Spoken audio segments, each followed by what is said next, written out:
In the spring of 1930, in the heart of the American Midwest, a small town already beaten down by the Depression suddenly found itself in the headlines. Newspapers proclaimed it as a miracle. 4 identical sisters born together, alive and healthy. Photographers rushed to capture them. Tiny figures dressed in matching gowns laid side by side like nature's rarest treasures. For a nation weighed down by loss and hunger, their arrival was framed as proof that even in the darkest times, wonder could still be born. But behind those carefully staged smiles was another truth. The family's real name was hidden. Instead, the girls were given a pseudonym, the Genain Quadruplets, a word borrowed from Greek meaning dire birth. It sounded clinical, protective, and yet, within that name, lingered an omen. Could a miracle already be shadowed by something darker? In those first fragile days, the sisters were treated less as children and more as curiosities. Visitors crowded the hospital just to glimpse the row of bassinets. Doctors hurried to weigh, measure, and record as if the girls belonged not to their parents, but to medicine itself. From the very beginning, they were not only daughters, they were data. To the public, their existence was a blessing, a symbol of survival. But in their home, there were whispers of a father's coldness, of a household where love rarely softened discipline. Some neighbors said there was an unease that clung to the family, though the papers never spoke of it. And then came the shadow written into their very name. Dire birth. Not miraculous, not blessed. Dire. Was it a warning, or was it simply the weight of society's expectations pressing down before the girls could even walk? As they grew, the symmetry remained perfect. Photographs show them in identical dresses, their faces lined like porcelain dolls. Yet beneath the polished images was a prophecy waiting to be fulfilled. By their early 20s, all 4 would be diagnosed with schizophrenia. That was when the researchers stepped in. Between 1955 and 1958, the sisters were brought into the halls of the National Institute of Mental Health. Wires were fastened to their skin. They were shown ink blots, handed endless questionnaires. Each thought, each movement reduced to a graph, a chart, a number, identical in blood, but broken into separate fates. One confined permanently in an institution, another struggling on the edge of dependence and freedom. One able to function though never fully, and one who managed against the odds to marry and raise children. To science, they became a cornerstone, a case study in the eternal debate of nature versus nurture. To themselves, they were prisoners of a story written long before they had a choice. Today, their names live not in family albums but in medical journals. 4 identical lives celebrated as a miracle, consumed by illness, remembered as a warning. And it makes you wonder, doesn't it? Could a name given at birth hold the weight of destiny? Could a so-called miracle carry within it the seed of tragedy? If stories like this stir something in you, tales where history is forgotten, shadows are unearthed and spoken aloud, then stay with us here at Sleepy History Tales. And before we go deeper, tell me, where are you listening from tonight? The name chosen for them carried a strange weight. Dire birth. It sounded like a celebration, but one that whispered its own warning. To the world beyond their front door, the household seemed the picture of Depression-era resilience. The 4 sisters, always dressed alike, their hair curled into identical spirals, were lined up before photographers who adored their symmetry. Their father projected an air of discipline, of upright respectability. Their mother, quiet and deferential, completed the image of a devout, orderly family. To neighbors, it looked simple enough: 4 identical girls, healthy, thriving, a miracle unfolding in plain sight. But within the walls of that house, harmony did not rule. Domination did. The father's word was absolute, his authority, rigid and unquestioned. Later accounts revealed a home suffused with control schedules, enforced freedoms, revoked individuality, suppressed. For him, the miracle of identical birth was not a gift, but a challenge to his authority. And he met that challenge with cruelty that blurred the line between parental guidance and possession. Ordinary childhood freedoms were treated as dangerous indulgences. He obsessed over purity, over appearances, over stamping out what he called weakness. He branded one daughter a moron, another a sex maniac. These were not names of love, but cruel reductions turning children into caricatures. The punishments went further still. Medical records and psychiatric notes confirm that 2 of the sisters were subjected to surgery circumcisions carried out under the guise of suppressing what their father called sinful impulses. He believed it corrective. In truth, it was mutilation, a violation disguised as morality, leaving scars that were both physical and invisible. Such procedures were not unheard of in that era, framed as treatments for hysteria or deviance. But here they revealed something deeper, a man determined not just to govern his daughter's behavior, but their very bodies. The mother, meanwhile, remained silent. Submissive, hesitant, she resisted little. Some accounts suggest she was herself overwhelmed, perhaps afraid of drawing the same fury directed at her children. Her passivity, born of fear or resignation, gave the father's rules free rein.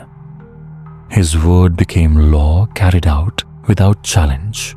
The result was a home that resembled less a family and more an experiment in domination. And yet, none of this bled into the public image. Photographs of the sisters playing, lined in neat rows, posing with toys, were shared as proof of domestic bliss. The symmetry was soothing to strangers who never saw what it concealed. Behind every polished smile was a cycle of punishment. Behind every portrait, a silence that spoke volumes. Later, investigators pieced together these truths from fragments, case notes, institutional testimonies, memories that slipped through cracks in careful retellings. The pattern that emerged was unmistakable. The house, praised as the cradle of a miracle, had in truth been a crucible of control. The horror here lay not in spectacle, but in routine. There were no headlines describing the punishments, no photographs capturing fear.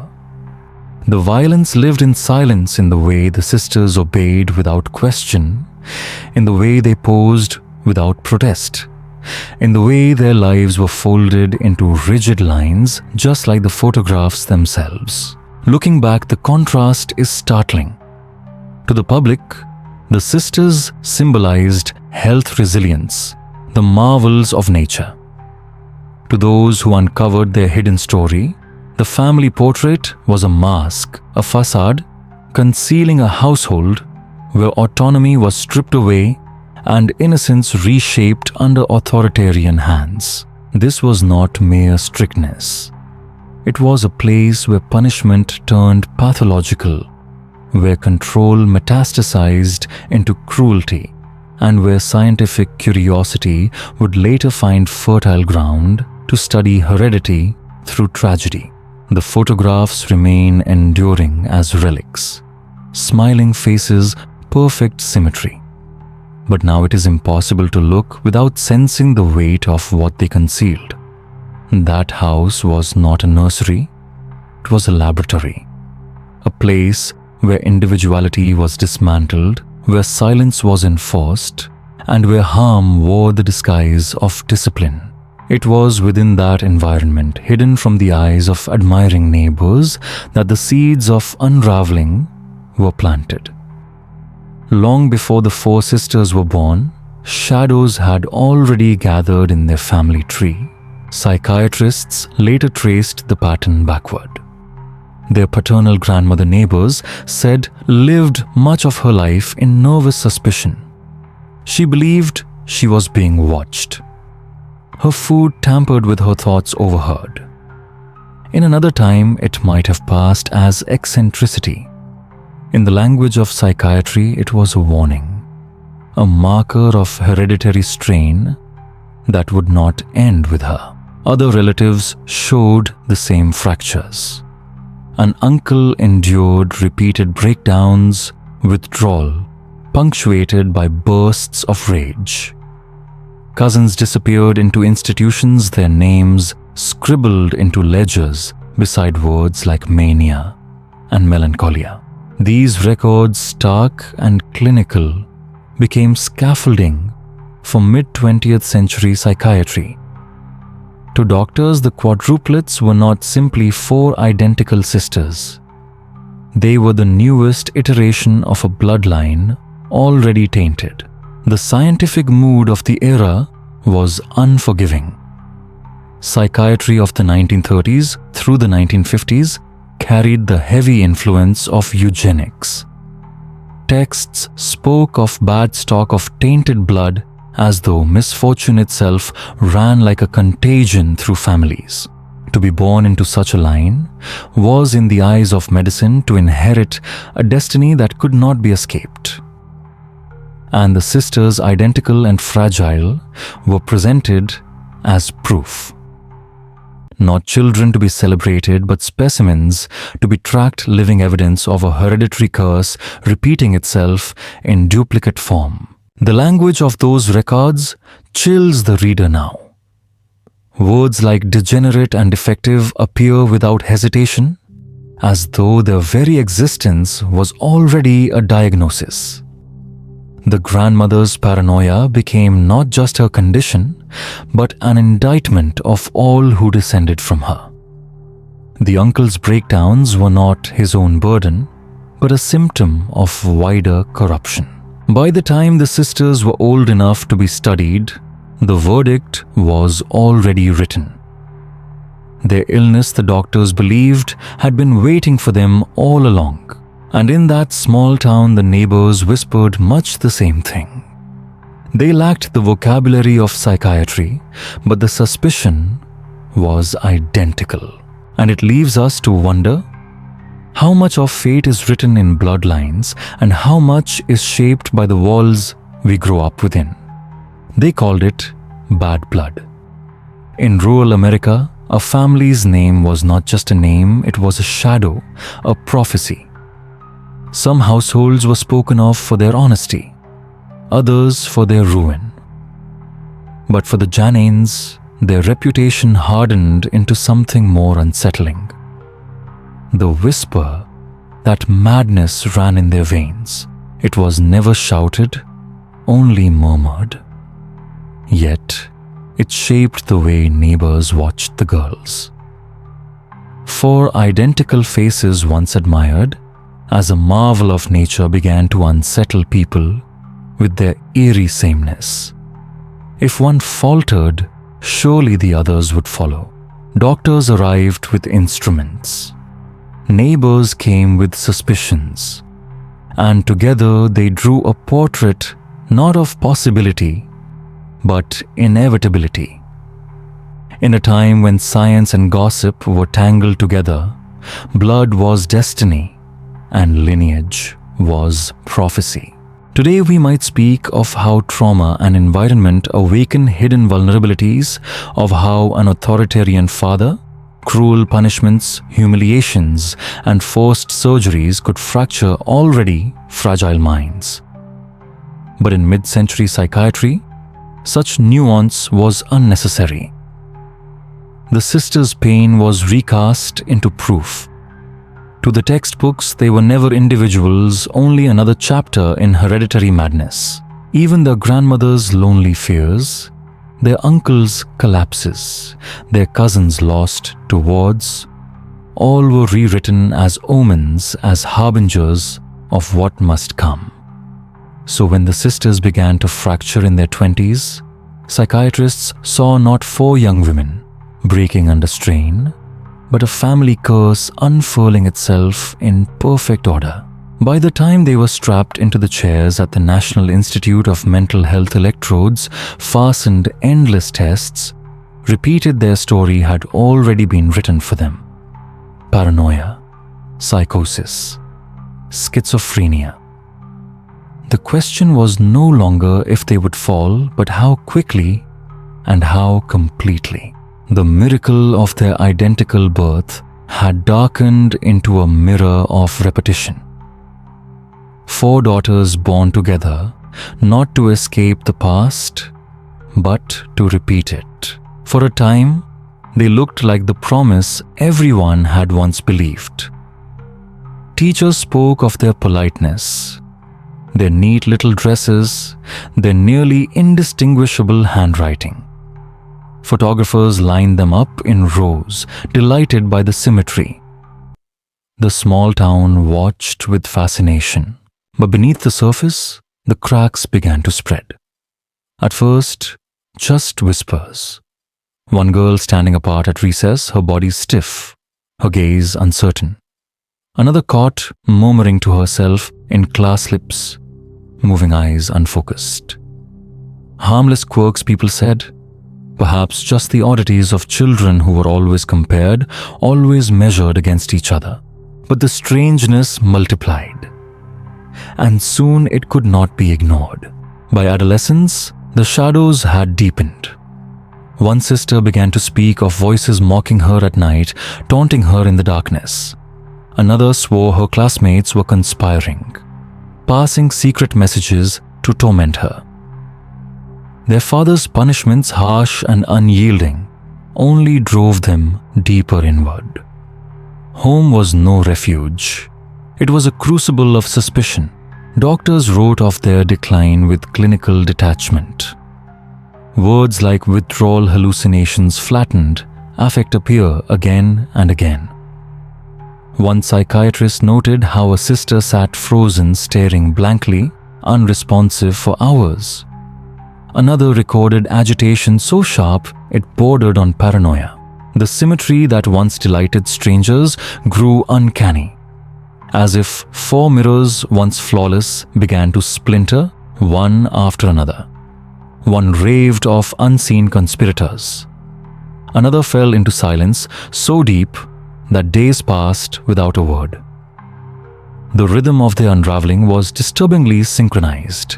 By their early 20s, the conclusion was inescapable. All 4 carried the same diagnosis: schizophrenia. To the doctors, this was extraordinary, a perfect, terrible case study. Identical quadruplets, identical collapse. For psychiatry, it seemed to settle the ancient argument of nature versus nurture with a cruel finality. But for the sisters, it was no theory. It was their lives. The cheerful photographs of their youth, 4 smiling girls in matching dresses, now look almost mocking. For behind those smiles lay hospital wards, locked doors, and endless treatment. The miracle had become a specimen. The marvel of nature had become proof of illness. The whispers of bad blood no longer sounded like superstition. They had hardened into certainty. Neighbors recalled their grandmother's fears, their uncles' breakdowns, and nodded as though they had known it all along. What had begun as celebration ended as confirmation of a curse, and through it all, the sisters endured the routines of psychiatric care. Pills swallowed under watchful eyes, questions repeated endlessly by doctors who hoped for coherent answers. Electrodes fastened to their temples as if the currents could extract secrets from their troubled minds. Tell me, dear listener, was this truly fate written in their blood from the beginning? Or was it a story that science, gossip, and cruelty insisted upon repeating until the girls themselves became its proof? Their individuality dissolved into numbers on a page. 4 sisters reduced to charts and ledgers, their lives compressed into columns of ink. To medicine, they were no longer daughters, no longer women with hopes or small joys, but 4 reflections of a single condition. The dread of their story lies not just in illness, but in its symmetry. Many families endure the unraveling of one child, but few must watch all children collapse in sequence. For the Genains, the mirroring was absolute. The miracle of identical birth became a mirror of pathology, a study in inevitability. By the time doctors confirmed their diagnoses, the line between celebration and tragedy had long been crossed. Their names slipped from family law into medical journals, their existence transformed from marvel to case file. The miracle of birth was recast as the documentation of madness. By the mid-1950s, the Genain sisters were already a clinical curiosity. 4 identical siblings, each diagnosed with schizophrenia before 24. In 1955, they were absorbed into the National Institute of Mental Health in Bethesda, Maryland. There they would remain under scrutiny for 3 long years. What began as a private sorrow was converted into public record, a tragedy reshaped into an opportunity for research. Even their transfer carried a ritual quality, as though they were being delivered into the keeping of science.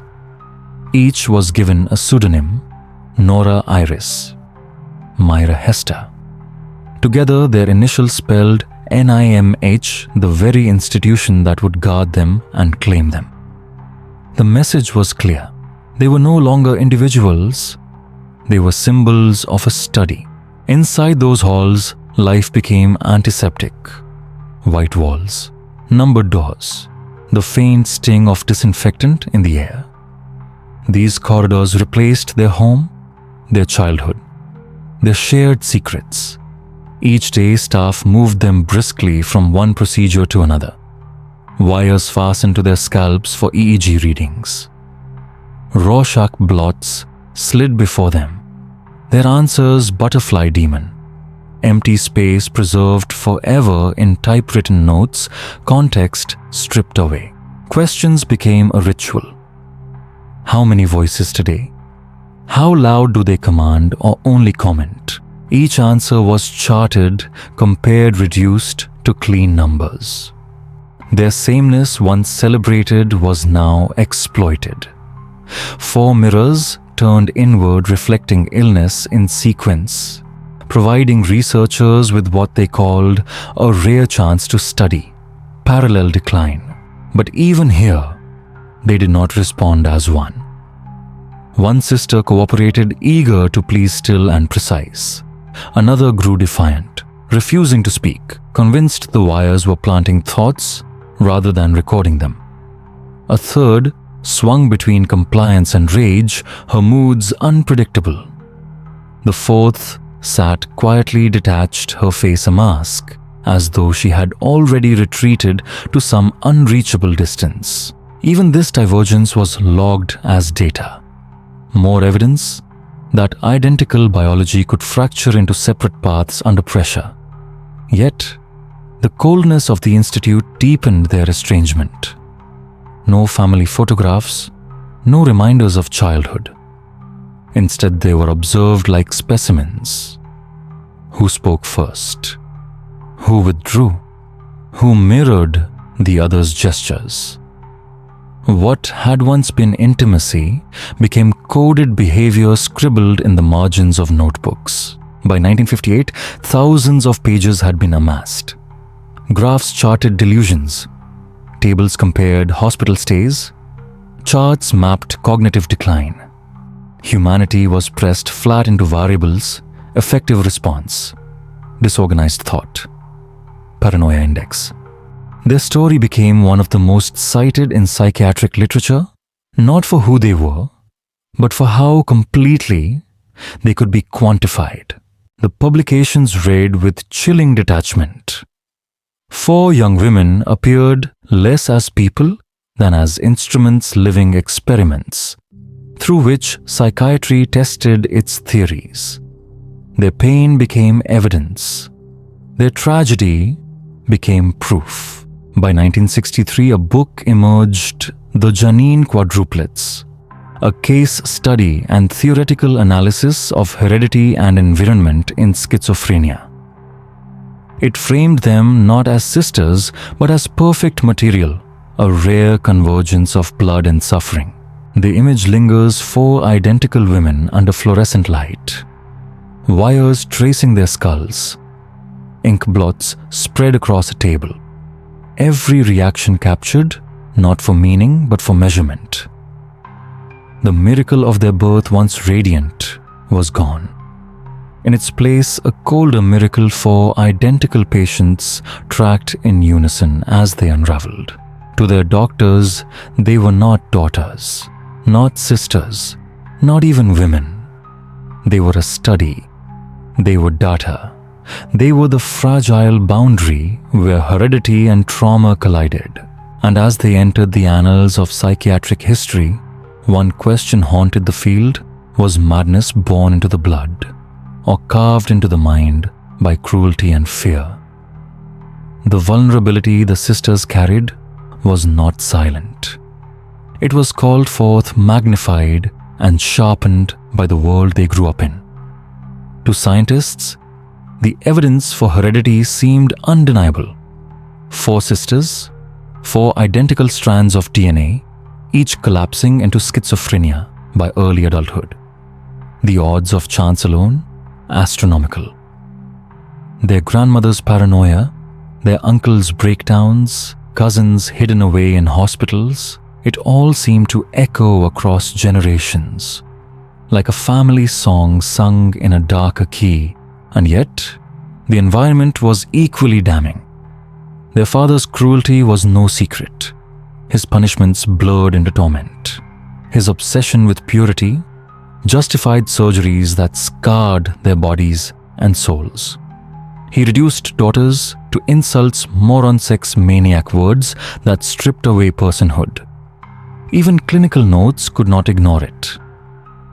They described the household itself as toxic. In the language of psychiatry, a word usually reserved for heredity was at last applied to a home. Dr. David Rosenthal refused to let psychiatry rest in the comfort of a single answer. He suggested something far more disturbing: an unhappy collusion. Blood and brutality entwined.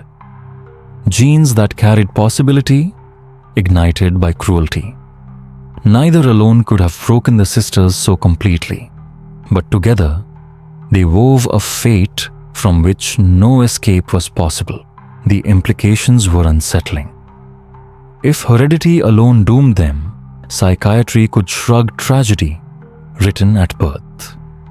If environment alone explained their fall, reform and gentler homes might offer hope. But collusion meant neither escape nor absolution. It meant that families could carry not just the seed of illness, but the very soil in which it grew. Numbers and charts could not capture the father's shadow looming over their childhood. Nor could witness accounts fully explain why one sister retained fragments of independence while another sank deep into unrelenting delusion. The case defied the clean lines science craved. Neighbors had already named it simply bad blood. But Rosenthal's theory blurred that certainty, reminding psychiatry that human suffering rarely fits into categories. And so the sisters were held in tension at once, evidence of hereditary corruption and victims of unrelenting abuse. Doctors debated them. Journalists displayed them. The world asked nature or nurture. But in the process, the sisters themselves dissolved into symbols. Their humanity thinned into proof. Rosenthal's legacy was not clarity, but unease. The Genain case revealed that madness could be neither destiny nor accident. It was born from both. Neither the body nor the home could be absolved. Together, they had braided a future the sisters could not escape. They had entered the world identical in every measurable way. 4 daughters born as one in the same hospital room, the same cradle of public wonder. But adulthood fractured that illusion of sameness. Schizophrenia did not move through them evenly.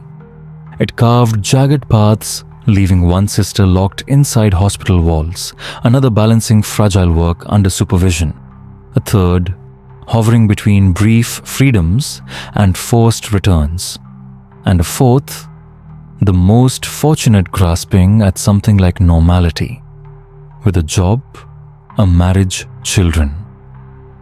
Even she was never entirely free. The divergence unsettled the very scientists who once believed identical DNA must mean identical outcomes. Was it birth order? Subtle variations in how the father's cruelty fell, or simply the arbitrary cruelty of the illness itself? No explanation satisfied. No theory could fully account for why 4 identical lives born in symmetry fractured so differently. The promise of symmetry had long dissolved, replaced by something more unsettling. The randomness of it all defied every theory the Genain case was meant to illuminate. Employment records from the 1960s captured this divergence in the cold language of bureaucracy. One sister's file showed termination after termination, absenteeism, listed again and again across a single decade. Another's record ended abruptly with the words, "disabled, permanent." Yet the surviving sister's file revealed a different story: steady clerical work in a quiet legal office, her name appearing faithfully on payrolls for decades. In these fragments, the paths split apart. 4 born identical, their futures fractured into radically different shapes. Daily life carried the same unease. Caregivers described one sister pacing the same narrow hallway, whispering to herself, convinced unseen eyes were always upon her. Another sat motionless for hours, meals untouched, gaze fixed on a point no one else could see. By contrast, the most functional sister could be found chatting with co-workers, laughing softly, though colleagues noted her nervous intensity, her need for rigid structure, and her sudden, unexplained absences. The differences were not confined to medical charts. They showed themselves in the ordinary rhythms of survival: who could work, who could marry, who could leave the institution gates at the end of the day. For the researchers, these uneven futures became a second experiment. They had expected a symmetry of suffering, 4 identical sisters collapsing in identical ways. Instead, schizophrenia moved unpredictably, carving jagged lines of fate, harder on some, sparing others, just enough to allow a fragile illusion of normality. Rosenthal noted the disturbing arbitrariness. Identical heredity does not mean identical fate. Families often cling to patterns, to explanations that impose order on suffering. Yet here no tidy story could be told. It felt as though chance itself had decided that this one may marry. That one will work, the other 2 must remain confined forever. Identical birth had whispered a promise of sameness. Illness had delivered only disparity. When journalists returned to the case in later years, they too struggled. How could one sister raise children while another never left the locked ward. How could identical DNA produce both competence and incapacity? Psychiatry could only circle the puzzle trauma environment, genetics all invoked yet never aligned into certainty. The Genain sisters became a haunting reminder. Heredity is not destiny, at least not in any simple sense. 4 lives that began as mirrors ended as fragments scattered across the spectrum of illness and survival. Fate seemed to unlock each identical door differently. Photographs of their childhood linger still. 4 girls dressed the same, gazing into the camera with a sameness that once felt comforting. But in hindsight, those images deceive. Sameness of birth never guaranteed sameness of future. By the early 1980s, decades had passed. The sisters, no longer young women, but middle-aged, carried lives already shaped by illness and by the institutions that defined them. Psychiatry had not let them go. They were summoned once more, drawn back into the laboratories of the National Institute of Mental Health. A new wave of testing had begun, an effort to apply modern tools to a case still seen as a cornerstone of genetic psychiatry. The atmosphere remained clinical, though the instruments had changed. Electroencephalographs now sat beside the new machines of neuroimaging, early ancestors of MRI and CT. Computers measured reaction times. Attention was tested with digitized tasks, memory scored through complex recall. Each sister was treated not as a woman seeking care, but as a subject revisited. An experiment resumed. Results offered slivers of progress. Decades of antipsychotic drugs had dulled the sharpest edges of hallucination and paranoia. One sister, once described as frozen and mute, could now hold a simple conversation. Another, once violent in her agitation, now appeared calmer, cooperative with testing. Charts recorded gains measured in millimeters. A few more digits remembered in sequence, a slightly longer span of attention, a quicker reaction by fractions of a second. In the cool language of journals, these were praised as marked improvements. In reality, they were only fragments of recovery. The sisters were not restored, they were simply less broken. Even here, recovery remained uneven. The most functional sister still worked outside the hospital, her scores reflecting stability. Another lived partially independent, though her performance fluctuated, wildly attentive one day, unreachable the next. The 2 most impaired showed modest progress, but their functioning remained far below the margins of independence. Notes described them as minimally improved, still dependent. Once again, identical heredity had produced divergent outcomes. Medication had softened the coarse environment, had blunted the blows, but the fractures endured. The sisters' names vanished into tables of numbers. Charts compared scores on problem solving and recall attention and reaction time. One study celebrated that average memory span had lengthened by less than a single digit. Another praised gains that faltered under stress. Progress was measured in increments so small they bordered on invisible. What the studies did not address was the human cost of such endless observation. These women had lived most of their lives inside a study that never truly ended. Their pseudonyms appeared in article after article, stripped of faces of context of humanity. They existed as data points, footnotes in psychiatry's long argument with itself, and still the central mystery refused resolution. Why had all 4 succumbed to schizophrenia, yet not in the same way? Why was one spared enough to raise children, while another remained forever institutionalized? Was it birth order? Subtle differences of care, or simply the cruelty of chance? The new data clarified little. The case remained as it had always been: compelling, tragic, inconclusive. The sisters left the laboratories of the 1980s as they had decades earlier. Still patients, still observed, still unresolved.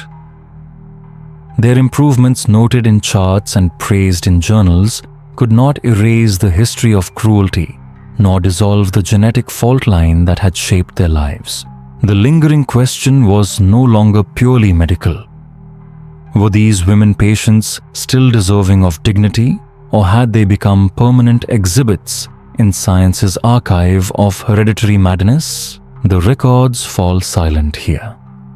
What remains are the graphs, the typed tables, the small gains preserved as evidence.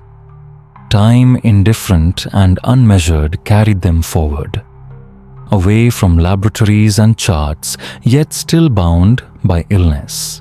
And in the end, perhaps that is the most haunting truth of all. The miracle that had once begun in unison slowly unraveled into silence. By the early years of the 21st century, the Genain sisters were no longer the bright faces of a psychiatric study, but an archive that dwindled with each passing death. The first loss came in 2002. Wilma, whose life had been most tightly bound to institutions, passed away within the same corridors that had defined her existence.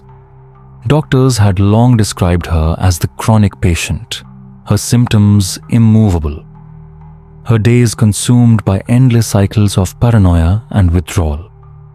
When she died, there was no public mention of the miracle she had once represented. No newspaper articles, no return to her place in psychiatric history. Just a simple obituary, the date of her passing and silence. For science, she was a data point that confirmed what it already knew. For her family, she was 1/4 of a miracle now gone. A year later, in 2003, Helen followed. Her life had been uneven, marked by fragile stretches of independence, punctured by collapse. She had known moments of steadiness only to be drawn back into care again and again. Her death came swiftly, a year after her sister, and with it, the pattern seemed to close in.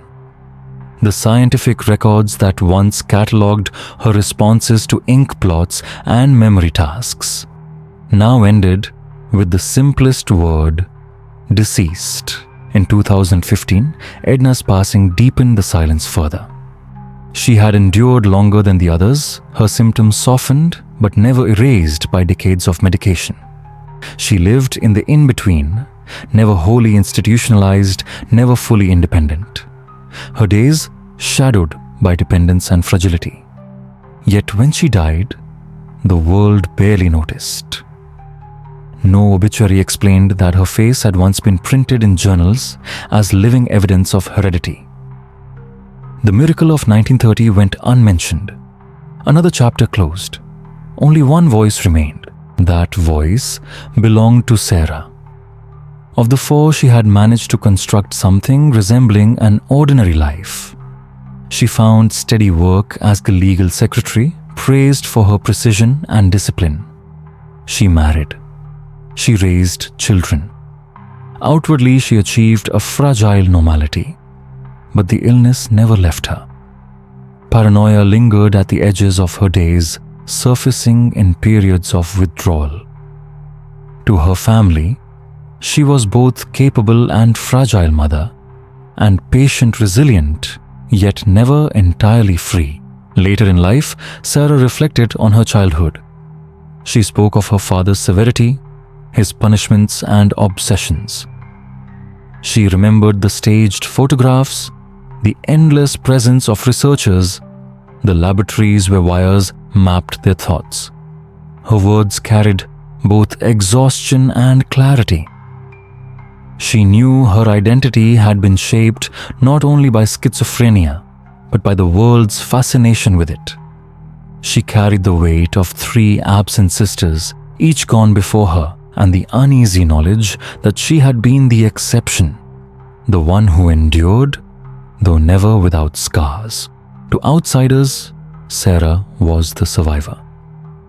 To herself, she was a reminder, a living echo of a story that had begun with 4 and ended with 1. Her memories became an archive only she could preserve. With her sisters gone, no one could confirm or contest the details. The memories belonged solely to her, and through her, the case itself remained alive. By then, psychiatry had moved on. New tools, new debates, new theories filled the journals. Yet in textbooks, the Genain sisters remained. They were symbols standing at the crossroads of heredity and trauma. Not patients so much as emblems, a mile marker in psychiatry's uneasy history.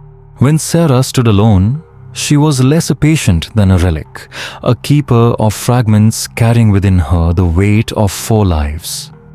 Her survival was not freedom, but continuation. The story of 4 identical girls, once hailed as a wonder of nature, resolved into silence, one voice after another fading. In the end, the symmetry was gone. Their identical beginning fractured into uneven outcomes, their deaths arriving at uneven intervals. Sarah remained the final echo, the last witness, and so the story closed as it began, in haunting wonder. 4 had entered the world together, identical in every measure. 1 remained carrying the memories of all the quiet keeper of a case that began in miracle and ended in solitude. The Genain sisters forced science to ask questions it had long tried to simplify.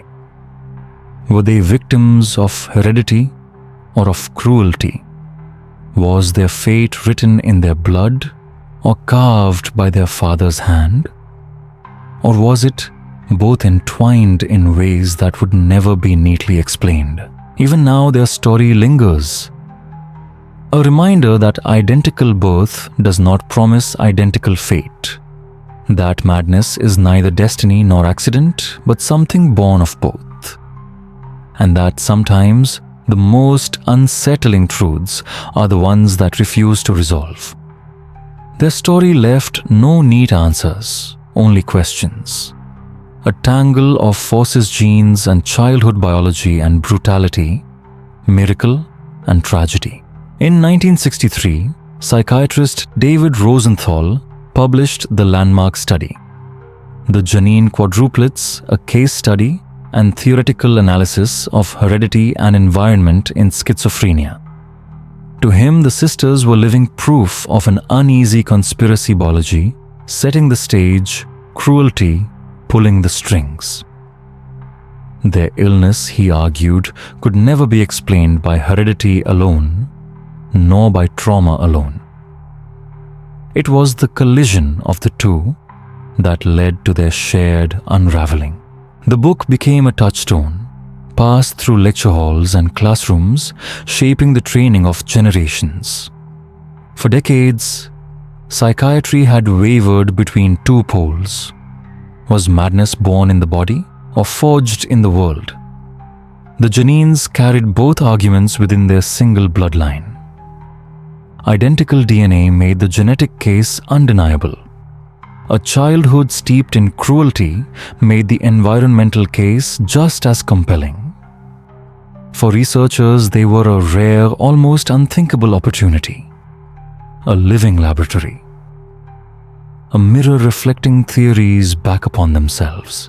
And yet, in Rosenthal's pages, the girls were stripped of their humanity, reduced to table scores and clinical notes. The fragile laughter of childhood, the shadow of fear in their home, all flattened into data. Their suffering preserved, but their selves erased. Critics rose quickly. Some said heredity had been granted too much weight, leaving the violence of their father and the invasive surgeries forced upon two of the daughters as mere footnotes. These were not environmental factors, they said. These were wounds, scars, traumas as destructive as any gene. Others warned of psychiatry's hunger to simplify its willingness to sacrifice living lives to satisfy abstract theories. To them, the Genains revealed not just the limits of science, but the danger of turning people into symbols. Still, the case endured into the 1980s and beyond. Follow-up studies revisited the sisters with newer tools. Neuropsychological testing, the first neuroimaging cognitive measures. Each layer confirmed the unevenness of their fates. Identical heredity had not produced identical futures. Trauma had not pressed down with equal weight. What remained was an unsettling reminder science, even when armed with charts and brain scans, cannot fully measure the depth of suffering. Their story also revealed the price of spectacle. At birth, they had been called a miracle. Photographed in matching dresses, their likeness treated as public property. Later, their unraveling was documented with equal hunger. Dissected in academic journals, their pain transformed into case studies. They were denied the privacy of ordinary lives. Their identities hidden by pseudonyms, but their histories bound forever into the archive. Not in family albums, but in textbooks. Their legacy is not of certainty, but of exposure. Proof of the limits of genetics. Proof of the weight of trauma. Proof that nature and nurture cannot be pulled cleanly apart. 4 daughters celebrated as a marvel, consumed by illness and remembered more as data points than as human beings. The childhood photographs remain 4 small girls, nearly indistinguishable, smiling into the lens of a world that demanded perfection. And yet, when we look at them now, the smiles feel rehearsed, the symmetry uncanny, already shadowed by what was to come. Today they live less in memory than in literature. Their pseudonyms whisper through footnotes, through lecture slides, through the dry rhythm of citations.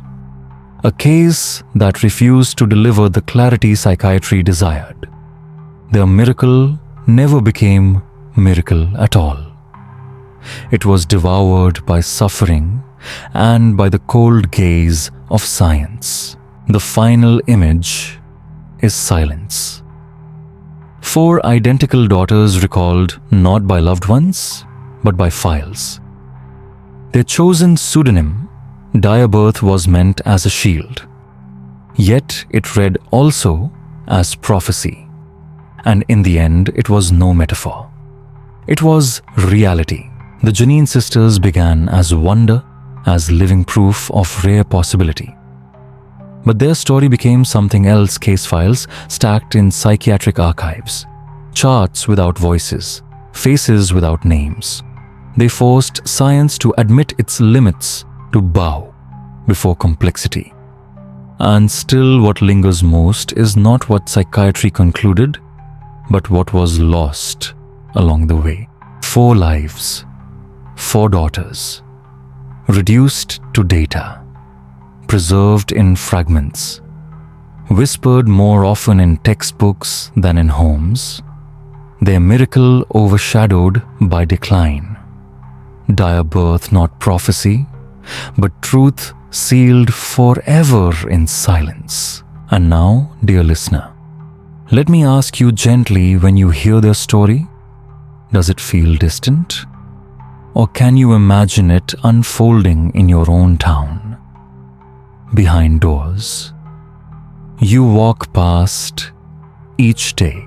If you wish to hear more of these forgotten histories, tales that reveal the hidden costs behind science, family and faith, stay close. Subscribe to Sleepy History Tales. and tell me in the comments, what time is it where you are tonight?